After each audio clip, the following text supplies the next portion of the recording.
এখান থেকে 1 কিলোমিটার যাওয়ার পরে হাজার হাজার মানুষ।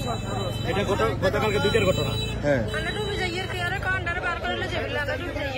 এটা কে? এটা আমার ওয়াইফ। গতকালকে 2টার ঘটনা, এরপর আর কোনো যোগাযোগ পাইনি। এটা আপনার Kazirbag union Sreepur school Kazirbag union, ওইখানে আপনার গতকালকে 2টা বাজে এই বয়সটা পাওয়ার পরে আর কোনো যোগাযোগ আমরা পাইনি। কি বলতেছে বোঝা যাচ্ছে না ভালো করে। এটা আমার ওয়াইফ বলতেছে। ওরা ডুবে যাচ্ছে,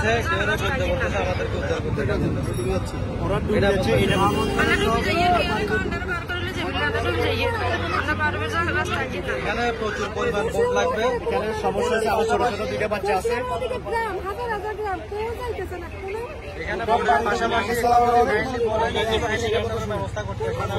আমি এখান থেকে রাত 10টায় স্পিড বোটে মোটে গেছি আমরা 2 জন।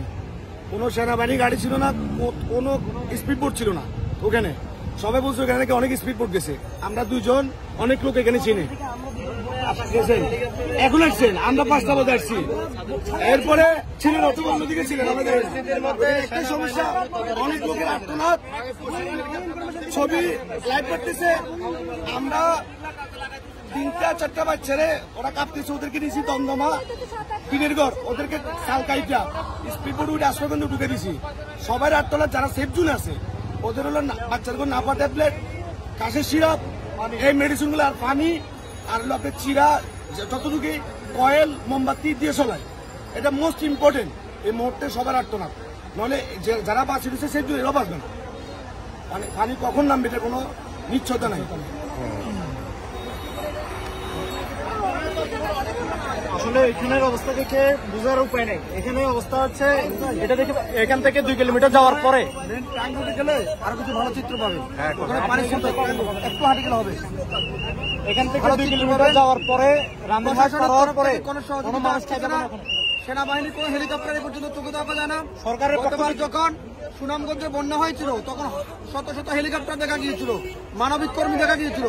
আজকে কোনো মানবিক কর্মী হেলিকপ্টার দেখা যাচ্ছে না। পরশুরাম ফুলগাড়িতে হাজার হাজার মাস, লক্ষ লক্ষ মাস পানিবন্দী, কত জনের প্রাণহানি হয়েছে এখন পর্যন্ত বলা মুশকিল। অন্তর্বর্তীকালীন সরকারের যিনি প্রধান আছেন সেটাই হবে, পারবে না। 1 লক্ষ মানুষ মারা গেলে উনি দায়ী হবে অন্তর্বর্তীকালীন সরকার। আমরা দয়া করে ওনার কাছে আকুল আবেদন, উনি সারা বাংলাদেশ থেকে টিম পাঠাক। আমরা অন্তর্বর্তীকালীন সরকারের কাছে আকুল আবেদন করতেছি। আমার মা বোনকে আমি খোঁজ পাচ্ছি না। আমরা 2 দিন অপেক্ষা করতেছি। পানি স্রোত আছে, শহরে পানি স্রোত আছে, যাবো এই দেখি। ভাই বোন এখন আমরা পাচ্ছি না। এটা পৌঁছানোর জন্য আমরা বিনীত অনুরোধ করছি। আপনারা উদ্ধার করেন অথবা আমাদেরকে সুযোগ দেন ওখানে যাওয়ার জন্য, আমরা উদ্ধার করি। এই এলাকার মানুষ কি আগে মানে নৌকা টোকা কোনো সময় কারো ব্যক্তিগত নৌকা থাকে না? বিগত 70 বছরের ইতিহাসকে ছাড়িয়ে গেছে। এবং সেখানে প্রশাসনের তরফ থেকে যদি তাৎক্ষণিক কোনো ব্যবস্থা নেওয়া হতো, হাজার হাজার মানুষ উদ্ধার হতো। এবং সেনাবাহিনী থেকে মানে নামমাত্র এগুলো সহযোগিতা, বাহিনীর কোনো সহযোগিতা নাই। কোন বাহিনীর এখন পর্যন্ত কোনো সহযোগিতা নাই। আকাশে হেলিকপ্টার নাই, কোনো স্পিড নাই, কিচ্ছু নাই। এখানকার মানুষের সাথে গেছিলাম, পরে ওদের বোট নষ্ট, সব বাংলাদেশের বোট নিয়ে ওরা যাইতে পারতেছে না। ওরা আমাদেরকে আবার অর্ধেক প্রত্যেকে ব্যাগ নিয়ে আসছে।